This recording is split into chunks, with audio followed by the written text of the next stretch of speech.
Friends, welcome back on my YouTube channel Cam on Cam. In the previous video, we have discussed about the solid state. It was the first lecture of solid state. Now, this is the lecture number 2 of the current chapter, the solid state. Now, in this video, we will discuss about the classification of crystalline solids. Okay. In the last video, I have discussed the classification of solids only. Okay. On the basis of arrangement of particles. Now here I am going to discuss about crystalline solids. Okay, तो basically crystalline solids चार types के होते हैं. The first type is molecular solid. ये इसका पहला type है molecular solid. Okay, molecular solid में आप नाम से समझ सकते हैं इसके constituent particles क्या होते हैं. Generally molecules होते हैं, atom भी हो सकते हैं. ठीक है, atom भी हो सकते हैं. Molecular solid को हम further 3 part में classify कर सकते हैं.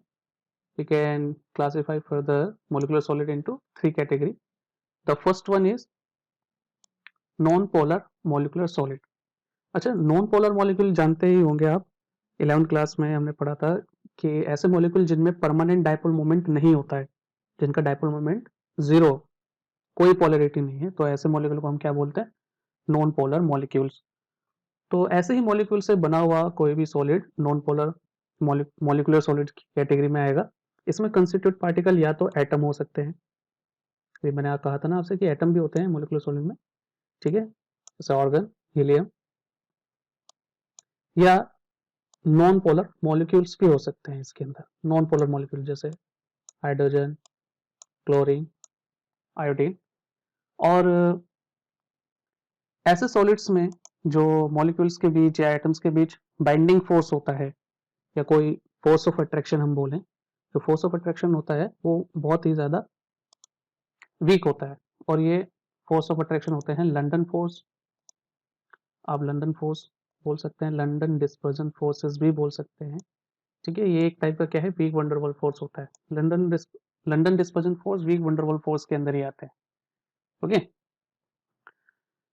क्योंकि जो मॉलिक्यूल्स के बीच या एटम्स के बीच बाइंडिंग फोर्स है वो बहुत ही ज़्यादा वीक है, इसी वजह से ये ये नॉन पोलर मॉलिक्यूलर सॉलिड कैसे होते हैं, सॉफ्ट नेचर में सॉफ्ट होंगे, और ये इलेक्ट्रिसिटी के कंडक्टर नहीं होते हैं, नॉन कंडक्टर ऑफ इलेक्ट्रिसिटी.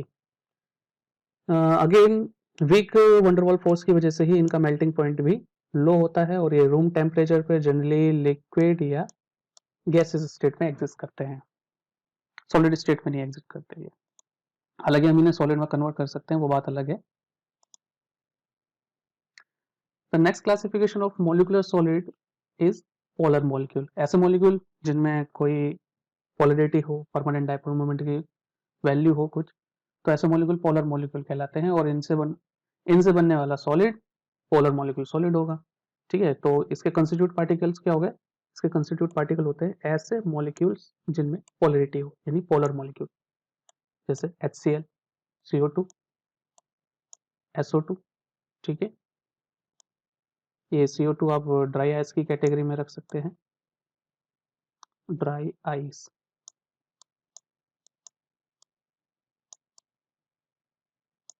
ठीक है, और इनके बीच जो बाइंडिंग फोर्स होता है वो नॉन पोलर मॉलिक्यूल के कंपैरिजन में थोड़ा स्ट्रॉन्गर होता है. यहाँ पर डायपोल होने की वजह से डायपोल डायपोल इंटरेक्शन आ जाता है बाइंडिंग फोर्स के तौर पे. ठीक है, सॉफ्ट ये भी होते हैं और इलेक्ट्रिसिटी के नॉन कंडक्टर्स होते हैं. इनका मेल्टिंग पॉइंट थोड़ा सा ज़्यादा होता है in comparison to non polar molecule solid. Why, what is the reason? Reason is कि यहाँ पर जो बाइंडिंग फोर्स है वो थोड़ा स्ट्रॉन्गर डायपोल डायपोल इंटरेक्शन है, और वंडरवॉल फोर्स इंटरेक्शन जो है थोड़ा वीक होता है. ठीक, ये भी मोस्टली गैस या लिक्विड फॉर्म में ही एग्जिस्ट करते हैं रूम टेम्परेचर प्रेशर पे. The third one is hydrogen bonded molecular solid. तो बेसिकली आप यहाँ समझ सकते हैं कि यहाँ पर ऐसे मॉलिक्यूल होंगे जिनके जिनके जिनके बीच हाइड्रोजन बॉन्डिंग होगी. ठीक है, हाइड्रोजन बॉन्डिंग की बात करें तो ये 4 एटम तो हो सकते हैं. हाइड्रोजन तो होगा ही होगा, फ्लोरीन हो सकता है, हाइड्रोजन या ऑक्सीजन हो सकता है, हाइड्रोजन या नाइट्रोजन हो सकता है, क्योंकि हाइड्रोजन बॉन्डिंग हाइड्रोजन के साथ इन्हीं 3 मोस्ट इलेक्ट्रोनेगेटिव एटम्स की होती है। ठीक है, तो यहाँ पर कंस्टिट्यूट पार्टिकल्स ऐसे मॉलिक्यूल्स होते हैं जिनमें एटम्स होते हैं हाइड्रोजन, फ्लोरीन, ऑक्सीजन या नाइट्रोजन। बाइंडिंग फोर्स क्या होता है इनके बीच? ऑब्वियसली बात है, स्ट्रॉन्ग हाइड्रोजन बॉन्ड होगा। और ये जो हाइड्रोजन बॉन्ड है ये डाइपोल डाइपोल इंटरेक्शन और लंडन फोर्स से ज़्यादा स्ट्रॉन्ग होता है। तो यही वजह है कि इसका जो मेल्टिंग पॉइंट है वो इन दोनों के कंपेरेटिवली और ज़्यादा होगा। ओके, ये भी नॉन कंडक्टर होते हैं इलेक्ट्रिसिटी के, और ये क्या है? वोलेटाइल सॉलिड्स होते हैं। वोलेटाइल सॉलिड्स जो इवोपरेट हो जाए, वोलेटाइल का मतलब होता है ऐसा कोई सब्सटेंस जो इजीली इवोपरेट हो जाए, वेपराइज हो जाए रखने पर, रूम टेम्परेचर प्रेशर पर रखने पर इजीली वेपराइज हो जाए। ठीक है, सॉफ्ट सॉलिड्स होते हैं ये भी रूम टेम्परेचर प्रेशर पे। Example H2O, ammonia. H2O को अगर सॉलिड में कन्वर्ट किया जाए तो सीधा हम कह सकते हैं आइस। आइस इसका एग्जांपल है। ठीक है, after the molecular solid the next is ionic solids. Crystalline solid का ये नेक्स्ट क्लासिफिकेशन है आयनिक सॉलिड। नाम से ही आप बता सकते हैं कि कंस्टिट्यूट पार्टिकल क्या होते हैं इनमें? आयंस। ऑब्वियसली बात है, कंस्टिट्यूट पार्टिकल्स आयंस होंगे। ठीक है, अच्छा, आयंस दो टाइप के होते हैं, ये तो आप जानते हैं। पॉजिटिव है तो कैटायन, कैटायन, और अगर नेगेटिव है तो एनायन। ठीक है, एनायन। तो पॉजिटिवली चार्ज कैटायन और नेगेटिवली चार्ज एनायन एक दूसरे को अट्रैक्ट करते हैं। तो इस फोर्स ऑफ अट्रैक्शन को हम बोलते हैं electrostatic force of attraction, commonly ionic bond. इसी को ही हम आयनिक बॉन्ड बोल देते हैं। ठीक है, आयनिक सॉलिड नेचर में हार्ड और ब्रिटल होते हैं, और स्ट्रॉन्ग फोर्स ऑफ अट्रैक्शन की वजह से इनका मेल्टिंग पॉइंट, बॉइलिंग पॉइंट बहुत ज़्यादा हाई होता है। ठीक है, ये इलेक्ट्रिकली इंसुलेटर्स होते हैं सॉलिड स्टेट में। क्यों? क्योंकि सॉलिड स्टेट में जो आयंस है वो मूव नहीं कर सकते, they are not free to move about. But बात करें हम इनके मोल्टन या सॉल्यूशन स्टेट की, तो आयंस क्या हो जाते हैं? Ions become free to move, और अगर आयंस मूव करेंगे then they conduct electricity. Example, कोई भी आयनिक कंपाउंड ले लीजिए, जरूरी नहीं है कि यही तीन, कोई भी आयनिक कंपाउंड, कॉपर सल्फेट हो सकता है, CuSO4। ठीक है, मैग्नीशियम ब्रोमाइड ले सकते हैं, MgBr2। ओके, कुछ भी ले सकते हैं आप एग्जाम्पल, बट वो आयनिक सॉलिड होना चाहिए। The third classification is metallic solid. ये थोड़ा इंपॉर्टेंट है और थोड़ा अलग भी है बाकी दो से। देखिए, मेटेलिक सॉलिड लगता है कि मेटल एटम से बनते हैं, ठीक है, पर थोड़ा सा केस डिफरेंट होता है। एक्चुअली क्या होता है, मेटल के जो वैलेंस इलेक्ट्रॉन होते हैं वो उनसे लूजली बाउंडेड होते हैं। तो अगर मेटल से ये लूजली बाउंड इलेक्ट्रॉन है, ये मूव कर रहे होते हैं through out the entire lattice. जो मेटेलिक सॉलिड है उसके अराउंड वो ये मूव कर रहे होते हैं ये इलेक्ट्रॉन्स, वैलेंस इलेक्ट्रॉन। ठीक है, लूजली बाउंड होने की वजह से। So they create a swarm of electron, ये हम कह सकते हैं sea of electrons. Sea of electrons भी बोल सकते हैं इसे। ये रेड रेड जो पोर्शन आपको इस फिगर में दिख रहा है, ठीक है, ये इलेक्ट्रॉन की वजह से क्रिएट हो रहा है, क्योंकि ये मूव कर रहे हैं ना कंटिन्यूसली, तो हमें इसकी डेंसिटी नजर आएगी। ठीक है, वैसे एक्चुअल फिगर ये है, but they are continuously moving. Figure में तो हम मूव करते हुए नहीं दिखाएंगे ना, तो इसलिए हम क्या दिखा रहे हैं यहाँ पर, ये रेड रेड पोर्शन इसका इलेक्ट्रॉन डेंसिटी को शो कर रहा है, या कह सकते हैं हम swarm of D localise electron. Swarm of D localise electron, क्योंकि ये इलेक्ट्रॉन क्या है, लोकलाइज नहीं है, एक जगह नहीं है, डी लोकलाइज हो रहे हैं, मूव कर रहे हैं।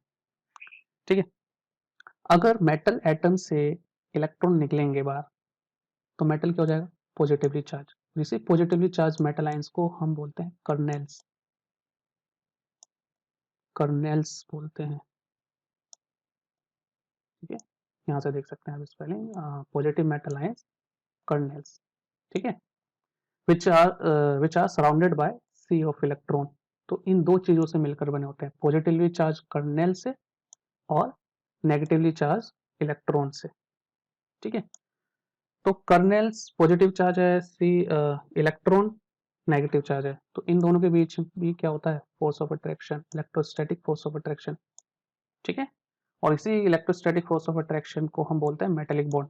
कर्नेल्स और इलेक्ट्रॉन के बीच जो इलेक्ट्रोस्टैटिक फोर्स ऑफ अट्रैक्शन है उसे हम क्या बोलते हैं, मेटेलिक बॉन्ड। जितना ज़्यादा इलेक्ट्रॉन होगा, एटम के जितने ज़्यादा बैलेंस इलेक्ट्रॉन मूव करेंगे मेटल लैटिस के अराउंड, मेटेलिक सॉलिड के अराउंड, उतना स्ट्रॉन्ग मेटेलिक बॉन्ड होगा।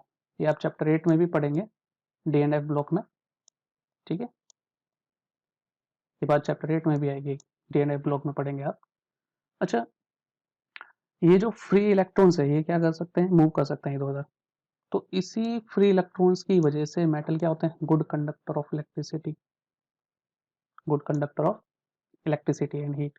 अच्छा, नेचर में कैसे होते हैं, बचपन से पढ़ते आ रहे, metals are malleable, ductile, show metallic lustre, ठीक है। एग्जाम्पल के तौर पे हम क्या लेंगे, सभी मेटल्स,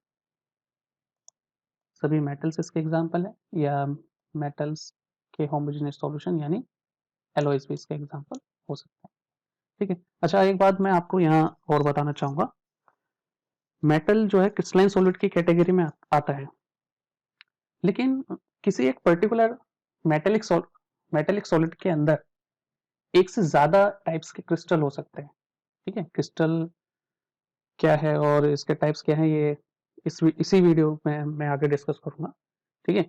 तो एक से ज़्यादा टाइप के क्रिस्टल्स होते हैं, तो यही वजह है इसे हम पॉलीक्रिस्टलाइन सॉलिड्स की कैटेगरी में रखते हैं, पॉलीक्रिस्टलाइन सॉलिड्स,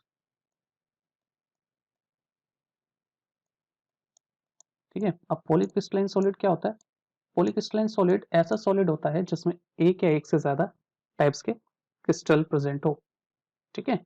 ऐसा सॉलिड को हम पॉलीक्रिस्टलाइन सॉलिड बोलते हैं।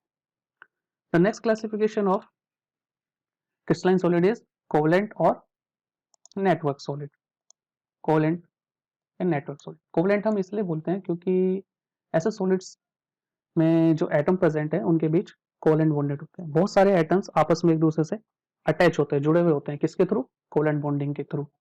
They create a network, web, जाला सा बोलते हैं वो आपस में इसी बॉन्डिंग के थ्रू, ठीक है। तो इसलिए हम इसे नेटवर्क सॉलिड भी कह देते हैं।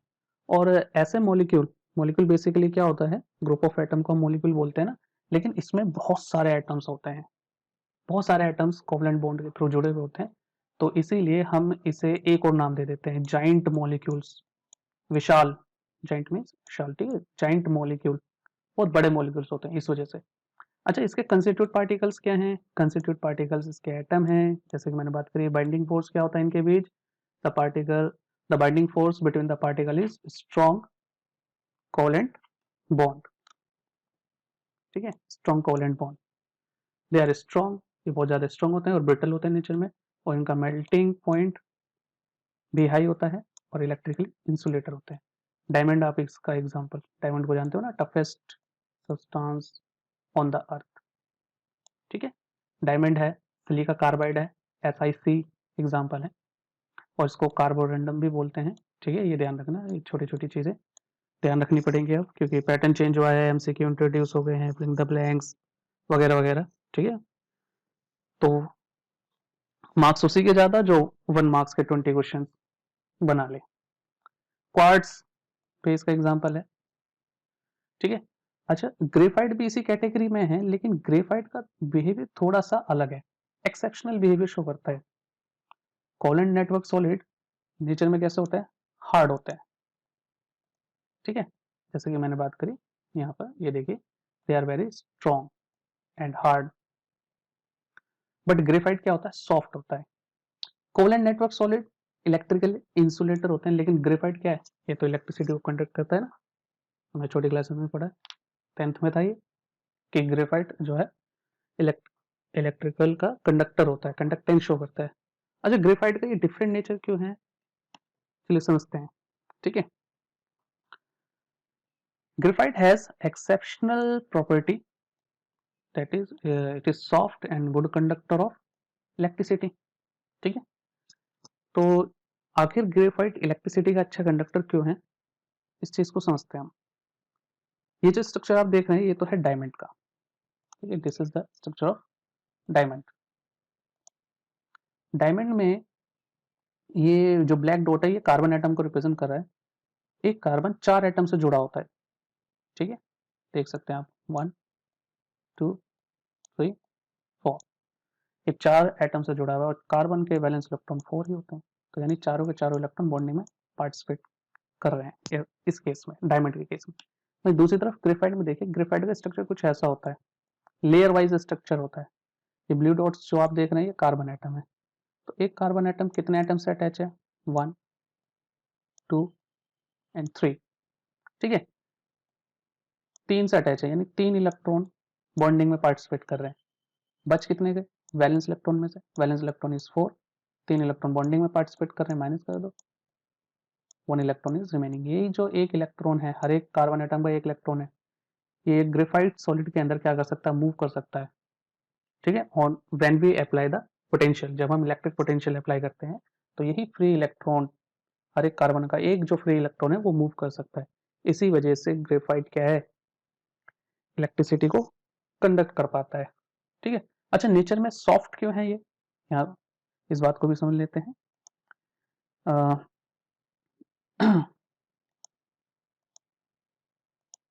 चलिए, नेचर में सॉफ्ट क्यों है, ये आप देख रहे हैं कि ग्रेफाइट के अंदर एक लेयर नहीं होती, ये कई अलग अलग लेयर होती है, ठीक है। यहाँ बेसिकली अभी फिगर में समझाने नहीं, बस तीन लेयर दिखाई गई है। ये कार्बन कार्बन एटम जो आपस में अटैच है, ये डिफरेंट डिफरेंट लेयर फॉर्म करते हैं, और ये जो डिफरेंट लेयर है ये वीक वंडरवॉल फोर्स से जुड़ी होती है। ये लेयर आपस में वीक वंडरवॉल फोर्स से जुड़ी हुई है, ओके। तो वीक वंडरवॉल फोर्स के जुड़े होने की वजह से ये दोनों लेयर आपस में एक दूसरे के ऊपर फिसल सकती है, स्लिप कर सकती है। यही वजह है कि ग्रेफाइट सॉफ्ट होता है और एक अच्छे लुब्रिकेंट का यूज करता है, सॉरी, अच्छे लुब्रिकेंट की तरह इसका यूज किया जा सकता है। मशीनों में जहाँ ऑयल यूज करते हैं, अगर इसको यूज किया जाए तो ज्यादा बेटर है, क्योंकि जो हैवी मशीन्स होती हैं उनमें ऑयल, अगर हम जॉइंट्स पे उसके नट या बोल्ट पे ऑयल डालते हैं तो वहाँ पर डर्ट चिपक जाती है, धूल मिट्टी चिपक जाती है। लेकिन अगर ग्रेफाइट यूज करते हैं ना, तो वहाँ धूल मिट्टी नहीं चिपकेगी, क्योंकि ये सॉलिड लुब्रिकेंट होता है, लिक्विड नहीं होता, सॉलिड लुब्रिकेंट होता है, नॉन स्टिकी नेचर का होता है।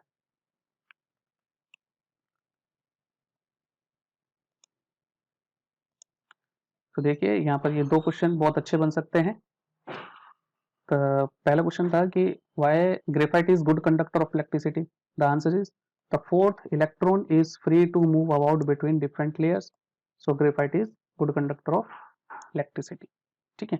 अच्छा, सेकंड क्वेश्चन क्या बन सकता है यहाँ पर कि why graphite use as a good lubricant, एक अच्छे लुब्रिकेंट की तरह यूज क्यों होता है, या सीधा सिंपल क्वेश्चन ये पूछा जा सकता है why graphite is soft and diamond is hard. तो इसका आंसर ये है, the different layers in graphite are held together by weak van der Waals force of attraction, so each layer can slide or slip over the other, hence it is soft and used as a good lubricant, ठीक है। तो I think आपको समझ में आ गया होगा कि graphite जो है ये सॉफ्ट क्यों होता है और इलेक्ट्रिसिटी का कंडक्टर क्यों होता है। चलिए अब बात करते हैं क्रिस्टल लैटिस की, ठीक है। यहाँ से आपको सॉलिड स्टेट का एक अलग ही फॉर्म देखने को मिलेगा, अलग ही स्वरूप देखने को मिलेगा। यहाँ से हम सॉलिड के अंदर अब और डीपली जा रहे हैं, ठीक है। सो क्रिस्टल लैटिस क्या होता है, देखिए सॉलिड के अंदर क्या होते हैं बेटा, पार्टिकल होते हैं, और क्रिस्टलाइन सॉलिड में वो पार्टिकल का एक प्रॉपर अरेंजमेंट होता है, वो पार्टिकल्स एक रेगुलर वे में, एक रेगुलर पैटर्न में अरेंज होते हैं, ठीक है। तो किसी भी सॉलिड के अंदर पार्टिकल्स के रेगुलर 3 डायमेंशनल अरेंजमेंट को ही हम क्या बोलते हैं, क्रिस्टल बोलते हैं, ठीक है। या क्रिस्टल लैटिस या स्पेस लैटिस कि पार्टिकल आखिर अरेंज किस पैटर्न में है 3 डायमेंशनली, उसे हम क्रिस्टल लैटिस बोल देते हैं। जैसा कि फिगर देखिए, ठीक है, यहाँ पर आपको पार्टिकल एक प्रॉपर पैटर्न में नजर आ रहे होंगे, ठीक है। ये जो क्रिस्टल लैटिस है ये एक बहुत बड़ा क्यूब है, अलग भी शेप का हो सकता है, लेकिन मैंने यहाँ पर क्यूब का एग्जांपल लिया है, ठीक है। ये खुद एक बहुत बड़ा क्यूब है क्रिस्टल लैटिस। अच्छा, ये क्यूब छोटे छोटे कई क्यूब से मिलकर बन रहा है, आप देख सकते हैं फिगर में कई छोटे छोटे क्यूब है, एक क्यूब को कलर भी किया गया है, ठीक है। तो जो कलर्ड क्यूब है उसी के जैसे कई छोटे छोटे क्यूब्स आपस में मिलकर के एक एंटायर बड़े क्यूब को जनरेट कर रहे हैं, तो ये जो लार्ज क्यूब है, बड़ा वाला, ठीक है, इसे हम क्या बोलते हैं, क्रिस्टल लैटिस बोलते हैं। और ये जो क्रिस्टल लैटिस है एक छोटे से यूनिट से मिलकर के बना है, जिसे हम यूनिट सेल बोल देते हैं। इसका स्मॉलेस्ट पोर्शन क्या है, ये कलर्ड वाला पोर्शन ना, ठीक है, तो इसे हम क्या बोल देते हैं, यूनिट सेल। चलिए क्रिस्टल लैटिस की कैरेक्टरिस्टिक्स को देखते हैं। क्रिस्टल लैटिस में हर एक पॉइंट क्या कहलाता है, लैटिस पॉइंट कहलाता है, या लैटिस साइड भी बोल देते हैं इसे, ठीक है, लैटिस पॉइंट या लैटिस साइड। और हर एक लैटिस पॉइंट, क्रिस्टल लैटिस में जितने भी पॉइंट्स है वो किसको रिप्रेजेंट करता है, उस सॉलिड के कंस्टिट्यूट पार्टिकल को रिप्रेजेंट करता है। कंस्टिट्यूट पार्टिकल मैं आपसे डिस्कस कर चुका हूँ लास्ट वीडियो में कि एटम भी हो सकते हैं, मॉलिक्यूल भी हो सकते हैं, या आयन भी हो सकते हैं, ठीक है।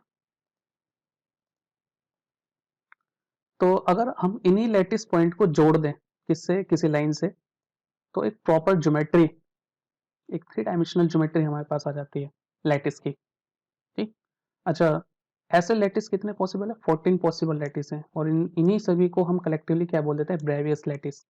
ब्रेवियस एक मैथमेटिशियन थे, तो उन्हीं के नाम पर इन 14 पॉसिबल 3 डायमेंशनल लैटिस का हमने नाम रख दिया है ब्रेवियस लैटिस।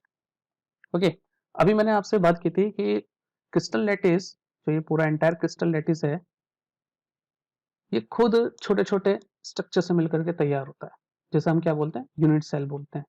तो यानी किसी भी क्रिस्टल लैटिस का जो सबसे स्मॉलेस्ट पोर्शन होता है उसे हम यूनिट सेल बोलते हैं। और अगर हम किसी भी यूनिट सेल को 3 डायमेंशनली क्या करें, रिपीट करते जाएं, तो हमें क्रिस्टल, पूरा क्रिस्टल मिल जाता है सॉलिड का, ठीक।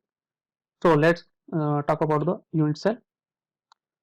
A unit cell is the smallest portion of crystal lattice in which when repeated in 3 dimension to generate an entire lattice, ठीक है।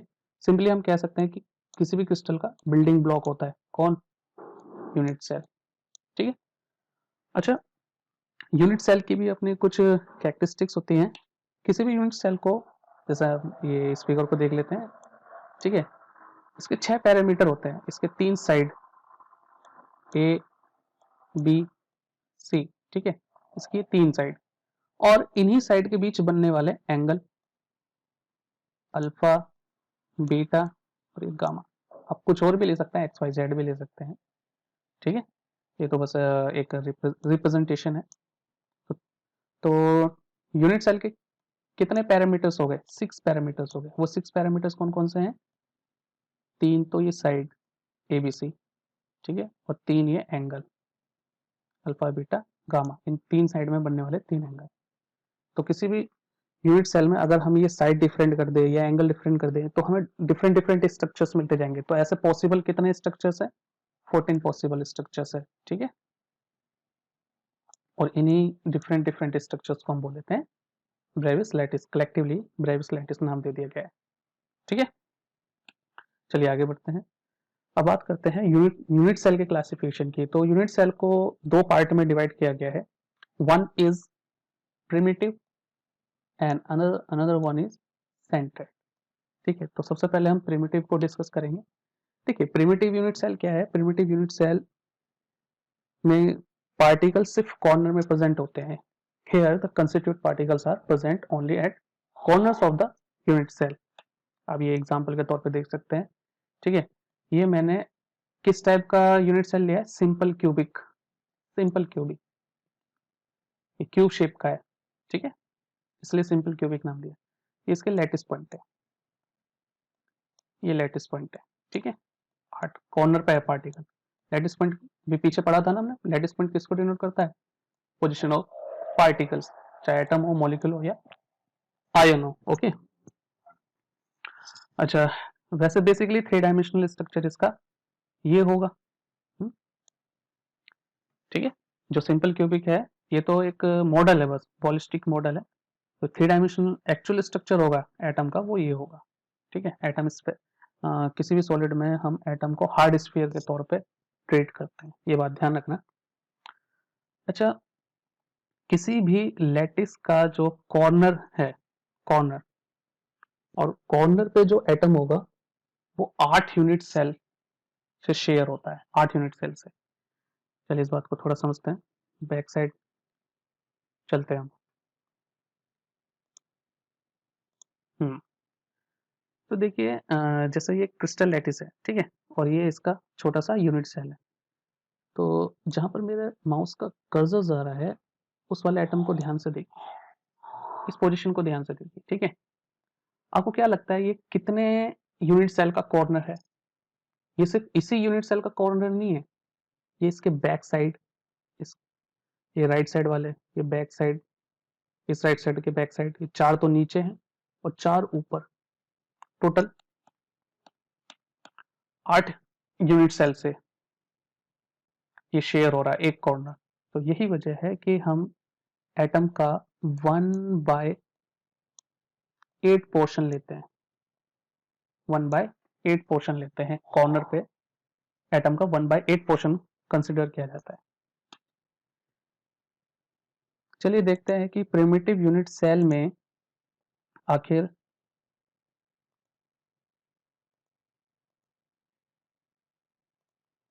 कितने एटम होते हैं, ठीक है।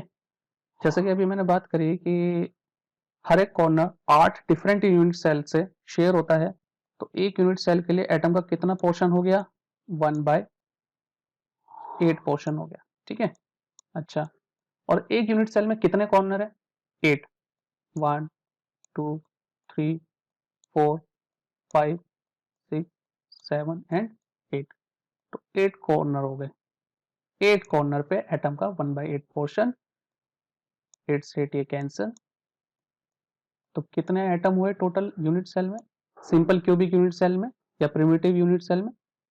1, ठीक है। तो देखिए यहाँ पर each corner atom is shared by 8 unit cell, therefore contribution to one unit cell is 1/8. Each unit cell has 8 atom at the corner. The total number of atom in one unit cell is 8 into 1/8 equal to 1 atom, ठीक है। तो यानी primitive या simple cubic unit cell में z की value, z होता है number of particles, हम z से डिनोट करेंगे थ्रू आउट द चैप्टर, ठीक है। आगे न्यूमेरिकल भी आएंगे तो वहां पर भी हमें number of particles in unit cell z से ही शो करना है, ठीक है। तो इस बात को ध्यान रखना। तो हमने यहाँ पर क्या डिस्कस करा, यूनिट सेल को 2 पार्ट में क्लासिफाई कर सकते हैं, प्रिमिटिव और सेंटर्ड। तो सबसे पहले हमने प्रिमिटिव डिस्कस करा। प्रिमिटिव यूनिट सेल में पार्टिकल सिर्फ यूनिट सेल के कॉर्नर पे प्रेजेंट होते हैं, ठीक है। हर एक कॉर्नर 8 डिफरेंट यूनिट सेल से शेयर होता है, तो इसी वजह से हम एटम का 1/8 पोर्शन लेते हैं, ठीक है। तो अगर एटम का 1/8 पोर्शन है और टोटल कॉर्नर 8 होते हैं, तो ऑब्वियसली बात है सिंपल क्यूबिक यूनिट सेल में नंबर ऑफ एटम कितने हो गए? 1 हो गए, ये ध्यान रखना। चलिए सेंटर्ड डिस्कस करते हैं। Centered unit cell, centered unit cell में पार्टिकल कॉर्नर पे तो होंगे ही होंगे, कॉर्नर के अलावा किसी और पोजीशन पे भी हो सकते हैं, ठीक है।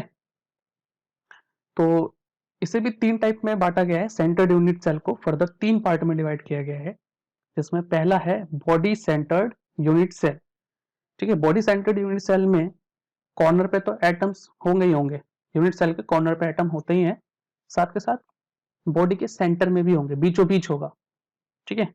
इस फिगर से आप समझ सकते हैं। तो देखिए ये स्टिक बॉल मॉडल है इसका, बॉडी सेंटर्ड क्यूबिक का, इसे बीसीसी भी बोल देते हैं शॉर्ट में, बीसीसी, बॉडी सेंटर्ड क्यूबिक, ठीक है। कॉर्नर पे तो प्रेजेंट है ही 8 कॉर्नर पे, और देखिए बॉडी के बीचों बीच भी है, ये 3 डायमेंशनल स्ट्रक्चर भी देख सकते हैं आप। कॉर्नर पे एटम्स है, ये येलो बॉल्स से शो किया गया, और बीच में इसके एक रेड बॉल फंसी हुई है ना, तो बॉडी के सेंटर में बीचों बीच है, ठीक। चलिए अब हम ये देखते हैं कि हमारे बीसीसी में यानी body centered cubic unit cell में नंबर ऑफ एटम z कितने होंगे। तो ध्यान से समझना इसे। देखिए जैसे कि हमने पहले पीछे डिस्कस करा कि कॉर्नर पे एटम का कितना पोर्शन होता है? 1/8, ठीक है, 1/8। और कॉर्नर कितने हैं यहाँ पर भी भाई 8 कॉर्नर है, अलग तो है नहीं कुछ स्ट्रक्चर, ठीक है, 1/8। तो सिर्फ कॉर्नर के एटम कितने हो गए? 1, कॉर्नर के एटम 1 हो गए, ओके। अब बात करते हैं बॉडी की। जो बॉडी के बीचों बीच है, इस वाले स्ट्रक्चर को देखिए, बॉडी के बीचों बीच पूरा एक एटम है, ठीक है। बॉडी के बीचों बीच पूरा एक एटम है, तो टोटल एटम कितने हो गए यहाँ पर बीसीसी में? 2। तो यहाँ पर Z की वैल्यू कितनी आ गई, 2 आ गई, ठीक है। यहाँ पर 2 पार्टिकल होगा, तो ये देखिए the number of atom at the corner 8 into 1/8 equal to 1, okay. अभी ऊपर समझाया मैंने आपको। The number of atom at the body center, पूरा एक एटम बॉडी के सेंटर में होता है, तो total number of atom in the unit cell कितने हो गए, बीसीसी यूनिट सेल में 1 + 1 इक्वल टू 2 एटम, सो 4 है BCC, Z is equal to 2, Z क्या है, नंबर ऑफ पार्टिकल्स, ठीक है। अच्छा चलिए नेक्स्ट सेंटर्ड यूनिट सेल की बात करते हैं। This is the face centered unit cell. यहाँ पर पार्टिकल कॉर्नर के अलावा फेसेस पे भी होंगे, जो यूनिट सेल है उसके फेसेस पे भी प्रेजेंट होंगे। फिगर से समझते हैं, ठीक है। ये स्टिक बॉल मॉडल देखिए पहले, अगेन 8 कॉर्नर पे एटम है, और ये फेस पे कितने फेस होते हैं, किसी भी क्यूब के 6 फेसेस होते हैं ना, तो 1 2, फ्रंट और बैक साइड का फेस पे 2 एटम हो गए, लेफ्ट राइट के फेस पे 2 एटम हो गए, और अप डाउन फेसेस पे भी एटम हो गए। तो टोटल कितने हो गए, कितनी पोजीशन हो गई, 6 फेसेस पे 6 एटम हो गए, ठीक है। ये इसका 3 डायमेंशनल स्ट्रक्चर है, बट एक्चुअल स्ट्रक्चर अगर हम किसी सिंपल एफसीसी की बात करें, FCC face centered cubic unit cell, ठीक है। अगर हम किसी एफसीसी यूनिट सेल की बात करें तो वो ऐसा होता है, ऐसा दिखेगा, फेस पे एटम हाफ होता है, हाफ, क्योंकि जो फेस होता है वो दो, फेस पे जो एटम होता है वो 2 यूनिट सेल, सॉरी हाँ 2 यूनिट सेल से शेयर होता है, ठीक है। तो देखिए अगर फेस पे जो एटम है वो 2 यूनिट सेल से शेयर हो रहा है, तो हम फेस पे एटम का कितना पोर्शन लेंगे, ऑब्वियस सी बात है 1/2, सिर्फ 2 यूनिट सेल से तो शेयर हो रहा है। और टोटल फेसेस कितने होते हैं, यहाँ कितने फेसेस दिख रहे हैं आपको, 6 टोटल फेसेस है, तो यहाँ कितना आया, 2 3 6, 3 आ गया वैल्यू, ठीक है। अच्छा तो फेसेस के नंबर ऑफ एटम 6 हो गए, और कॉर्नर पे अभी पीछे हमने 2 बार डिस्कस कर लिया, कॉर्नर पे एटम का हम 1/8 पोर्शन लेते हैं, क्योंकि कॉर्नर पे जो एटम है वो 8 यूनिट सेल से शेयर होता है, और कॉर्नर टोटल कितने हैं 8, तो यहाँ कितना आया 1, तो एफसीसी में नंबर ऑफ एटम कितने हो गए, ये दोनों जोड़ दीजिए, 3 और 1 4, तो यानी यहाँ पर Z की वैल्यू कितनी होनी चाहिए, 4 होनी चाहिए, ठीक है, 4 होनी चाहिए वैल्यू। देखते हैं the number of corner atom 8 into 1/8 1, number of face centred atom, 6 phases होते हैं, हर एक फेज पे 1/2 एटम, टोटल 3, तो total number of atom 1 + 3 4, for an FCC में पहले बता चुका हूँ, face centered cubic unit cell, इसमें Z की वैल्यू कितनी लेनी है, हमें 4 लेनी है, ठीक है। अच्छा थर्ड टाइप का जो सेंटर्ड यूनिट सेल होता है वो एंड सेंटर्ड है, और वो इतना ज़्यादा इंपॉर्टेंट नहीं है, ठीक है, हमारी एनसीईआरटी के हिसाब से इसका कोई यूटिलाइजेशन नहीं होगा, लेकिन फिर भी है तो समझ लेते हैं। देखिए एंड सेंटर्ड में क्या होता है, पार्टिकल कॉर्नर पे तो होते ही हैं, साथ के साथ किसी 2 अपोजिट फेस पे होते हैं, ये एक टाइप का फेस सेंटर्ड ही बोल सकते हैं, लेकिन यहाँ सारे फेस पे पार्टिकल नहीं होता, किसी भी 2 अपोजिट फेसेस पे होता है, इस स्ट्रक्चर से आप समझ सकते हैं। इस बात को थोड़ा और समझते हैं कि कैसे एससीपी में नंबर ऑफ एटम 1, पीसीसी में नंबर ऑफ एटम 2 और एफसीसी में नंबर ऑफ एटम 4 होते हैं, ओके।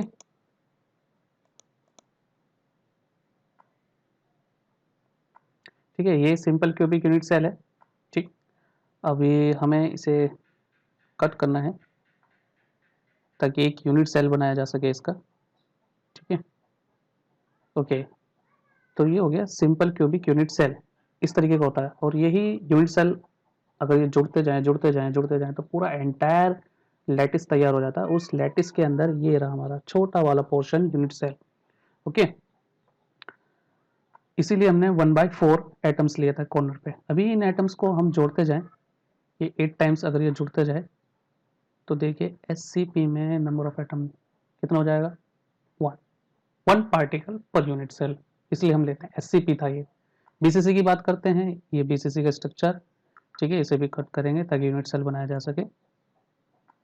ओके, अब इसमें देखते हैं नंबर ऑफ एटम कितने, कॉर्नर के जोड़ के तो 1 एटम हो गए और एक ये बॉडी का पिंक वाला, ठीक है 2 हो गए। एफसीसी की बात करते हैं, ये एफसीसी है, 8 कॉर्नर पे एटम, फेस पे एटम है येलो वाले, ठीक है।